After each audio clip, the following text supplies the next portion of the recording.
"Oh, you're crying," he said, still inside me. "Is it the promotion?" I didn't answer. Just stared at the ceiling tile above his shoulder, the one stained yellow like someone had tried to scrub gilt out of plaster. He didn't wait. Slid off, zipped up, and reached for his smartwatch like a reflex. Back to business, Maya. The cold from the hotel room air finally touched my skin. That helped.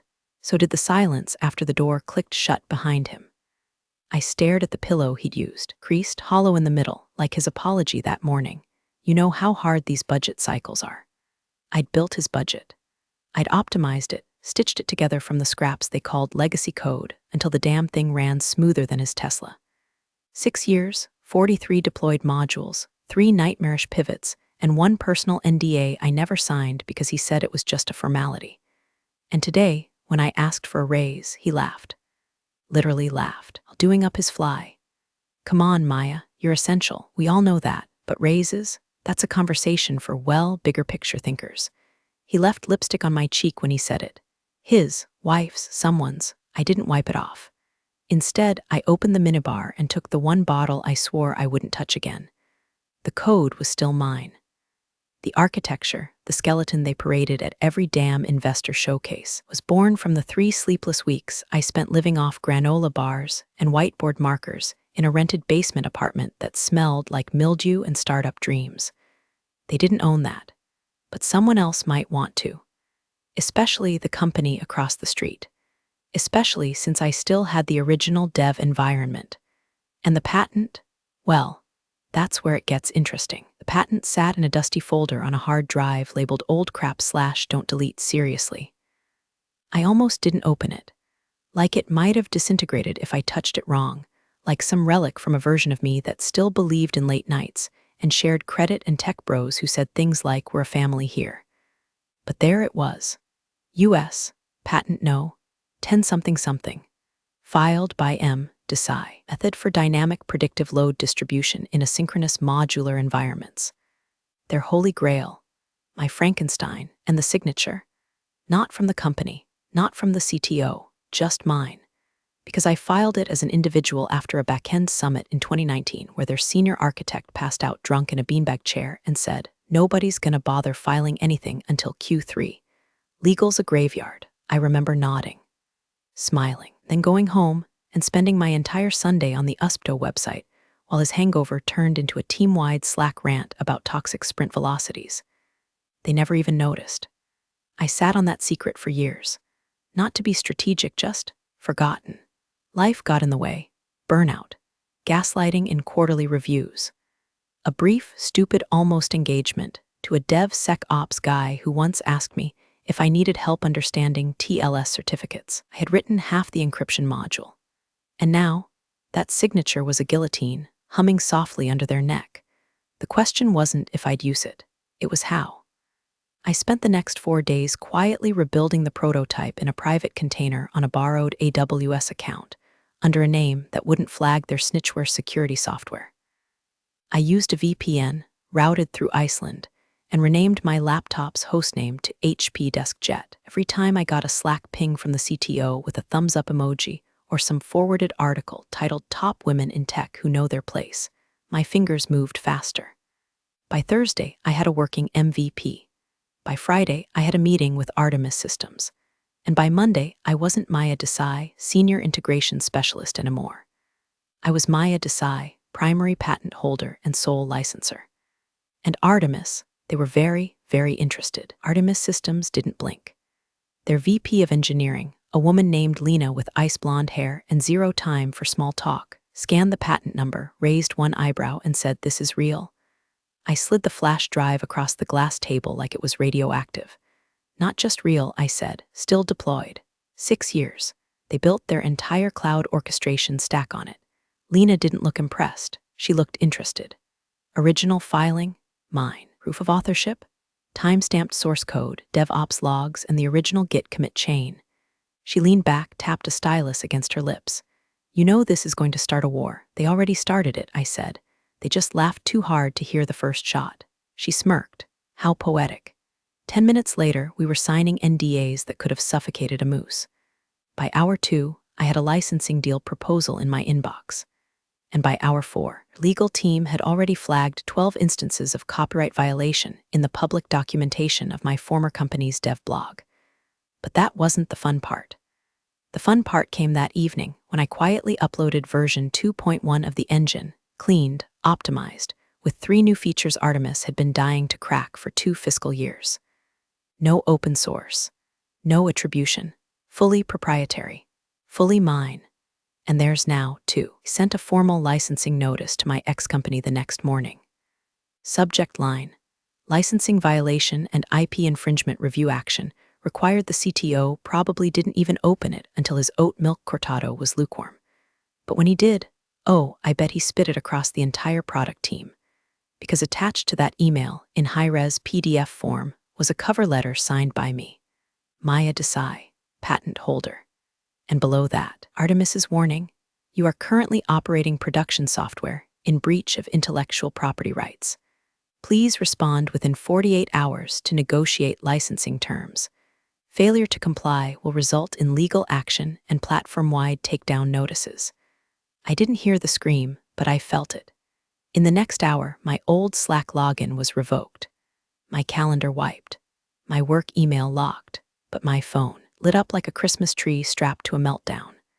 WTF is this? Call me. Now, Maya, we need to talk. Did you send this? Please tell me you didn't send this. I know you're upset. Let's be rational. And finally, from him, the CTO: you vindictive little brat. You have no idea what you've done. Oh, but I did. I had finally written my resignation letter in legalese. They called it a misunderstanding. Email from their lawyer opened with: we believe there has been some confusion regarding the ownership of this code base. Confusion? Is that what we're calling 6 years of unpaid overtime and gaslit performance reviews now? I didn't reply.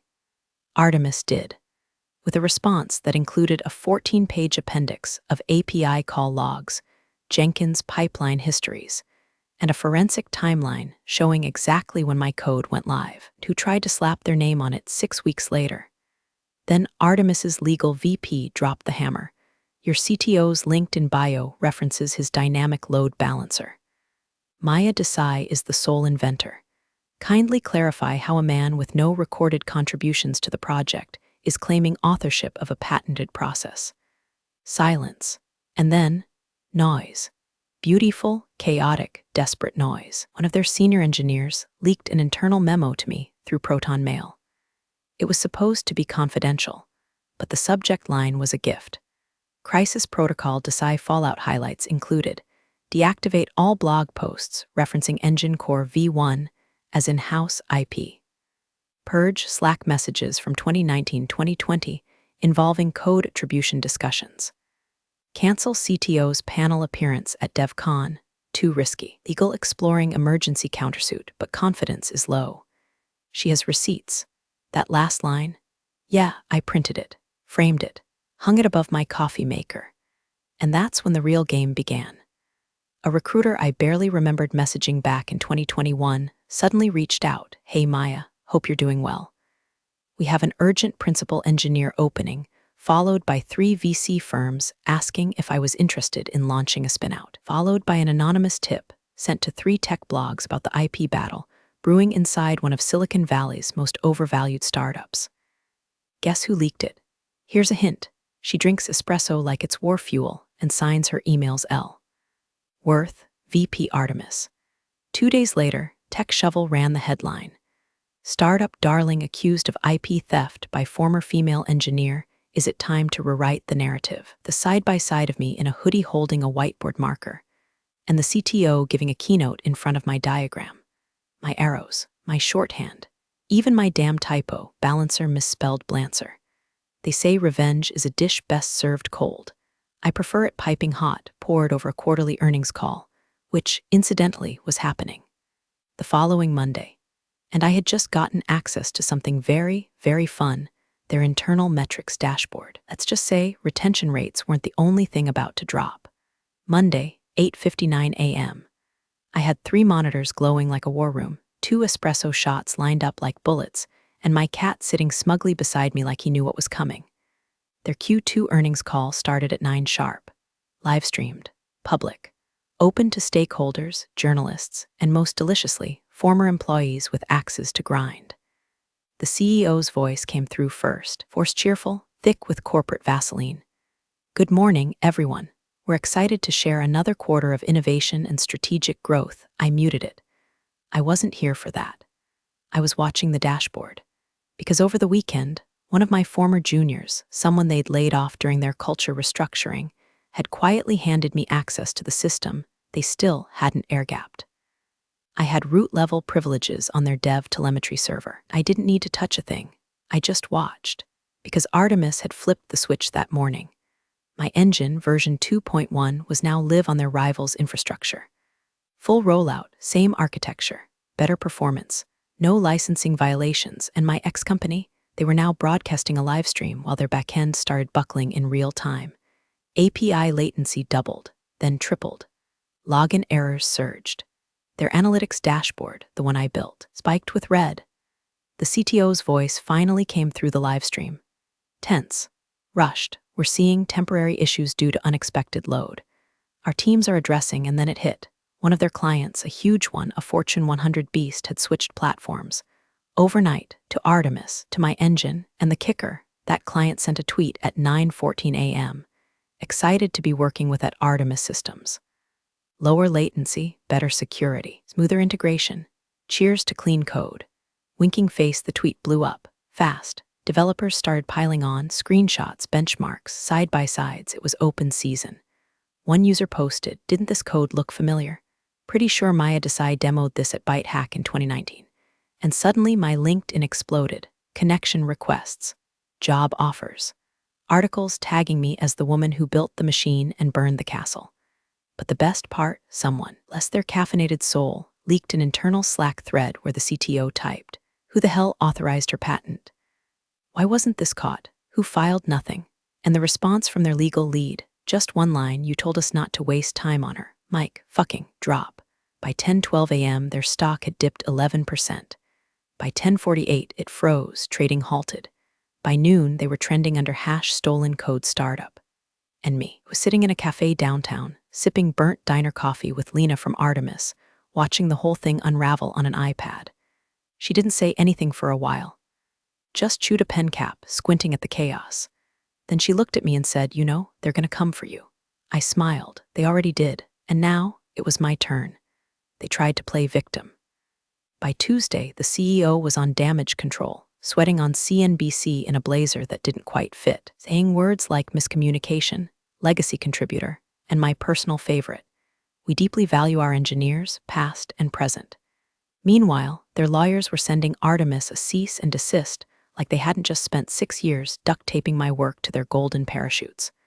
Artemis's response. A neatly packaged folder delivered to their inbox, titled Compliance Receipts.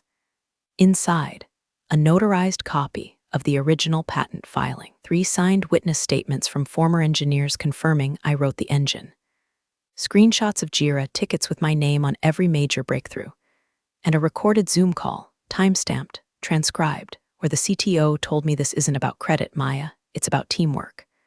I sent that one in myself. They didn't respond, not publicly, not legally. But quietly, they started deleting things. Whole blog entries vanished. White paper from their 2021 DevCon talk was pulled. A podcast featuring the CTO gloating about his signature load balancer was mysteriously replaced with a 404. And then the first real crack. One of their senior devs resigned. Loudly, on LinkedIn, he wrote, "As someone who watched Maya carry this project through hell and gaslighting, I can't pretend anymore. I'm out." And just like that, the dominoes fell. 4 resignations that week. Investors started asking questions. And then the board moved. Late Thursday night, someone from the inside, probably that same overworked HR analyst who used to whisper "I'm so sorry" to me after every failed promotion, sent me the one screenshot I had fantasized about for years. An email thread. Subject. Immediate termination, CTO reason. Gross negligence, reputational damage, failure to disclose patent conflicts. It was done. He was out. Read it 5 times. And for the first time in 6 years, I exhaled without shaking. But I wasn't finished, because karma's cute, but design is divine. So I printed the email, rolled it up, slipped it into a gift box, and the next morning I stood outside his now former office building with a courier envelope addressed to his name. Inside, the termination thread, a printed screenshot of his were a family here Slack message, and a single USB drive, labeled, "Sharpie, you should have given me the raise." I watched the receptionist buzz him out from behind glass. He looked older already, jowls heavy, eyes scanning the lobby like a man who knew he'd just watched the throne burn down, brick by brick, line by line, function by stolen function. He opened the envelope, read it, paused, and then he saw me, just standing there, arms crossed, no smile, no rage, just done. He mouthed something. I couldn't hear it through but I didn't need to, because some endings don't need sound. They just need a witness. The lawsuit came 3 days later, messy, desperate, performative. Their new interim CTO signed off on a 47-page complaint claiming I had violated proprietary agreements and sabotaged systems with intent to damage. Cute. They even tried to paint me as a rogue developer who coerced junior staff into leaking trade secrets, as if I'd hypnotized half their workforce with some kind of girl-boss mind control spell. Artemis's legal team dismantled it like Jenga played on a fault line. First response: Defendant Desai was never under contract for IP transfer. Patent predates all active employment clauses. Please review your own HR files. Second response: If you wish to pursue this, we'll require full code audit logs, source control history, records of all internal communications regarding the patent. Discovery will be extensive.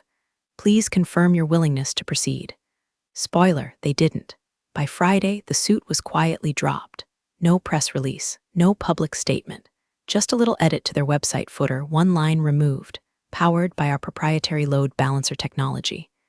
Now it just said, built for scale. Cowards. But what came next? That was better than revenge. Was rewriting the future. Artemis went all in. We launched properly this time. A clean build, scalable, secure. Faster than anything on the market. My name on the patent, on the product, on the fucking homepage. And you know what surprised me most? People wanted to work for me, not tolerate me, not talk over me, not smile while stealing my slides. Actually work, collaborate, ask questions, credit ideas. One night, 2 interns pulled me aside after a long sprint. One of them said, "We read what happened with the old company. The blog post and the leak." I tensed. Thought it was about to be some apology for young male behavior speech. But the other one added, "You're why we applied here. You proved they can't just take from us." I didn't cry. Not there. But later, in the dark, I stared at that old HP DeskJet laptop I'd used to rebuild everything battered, covered in tea stains and scratch stickers. And I thought that machine started the fire. But I lit the match, and the world finally noticed. But one last thing still bothered me, because I hadn't heard the CTO's voice in weeks. Not since the envelope, not since the Glassdoor stare down, until a week later when an email landed in my inbox. No subject, no greeting, just one sentence. "You really think this is over?" I stared at it and smiled. Not yet. Made one last move. Of course he did. Men like him don't disappear, they mold. Into consultants, advisors, strategic visionaries. Turns out, he'd been whispering into the ear of a mid-tier VC firm itching to disrupt Artemis's rise. They threw together a Frankenstein competitor overnight, sloppy UI, gutted backend, and a suspiciously familiar architecture. Too familiar. Their press release bragged about next-gen load distribution, claimed it was built from the ground up. Even quoted him finally, a product that doesn't rely on stolen foundations. Oh, they wanted war again. Fine. This time I didn't need backdoors or leaked memos. I had momentum and a team. While they fumbled through demos that crashed mid-click, Artemis rolled out EdgeStream, our new platform powered by version 3.0. A rewrite. A monster. Chewed benchmarks for breakfast and spat out graphs shaped like middle fingers. We gave early access to their clients. Every single one. By the end of the month, 8 of their 12 contracts had quietly migrated to us. By the end of the quarter, their VC pulled funding. Turns out, strategic visionaries don't survive without strategy or vision. I finally ran into him again. Tech gala. Open bar, too much light. Too many cameras. He approached, no drink in hand. Just that brittle smile he wore like expired cologne. "Maya," he said, like we were old friends, "you win?" I tilted my head. This wasn't a game. He glanced around, seeing the Artemis logo everywhere, on banners, on lanyards, on stage. I made a mistake, he muttered, back then. I should have taken you seriously. I sipped my drink. You didn't make a mistake. He frowned. You made a decision. And so did I. He didn't have a reply for that, but someone behind me did. One of our new engineers, a kid fresh out of grad school, watching the exchange with wide eyes. He said, loud enough to draw looks, "Hey Maya, is that the guy who laughed at your raise request?" A few people turned. The CTO, former CTO, flinched, then walked off, alone. I didn't follow. I had a keynote to deliver. 10 minutes later, I stood on stage in front of 2,000 people and told the story not of revenge, not even of victory, but of reclamation, of building something undeniably yours and watching the world scramble to catch up. Afterward, someone asked me what I'd say to women in tech who feel invisible. I smiled and said, file the patent, then light the match.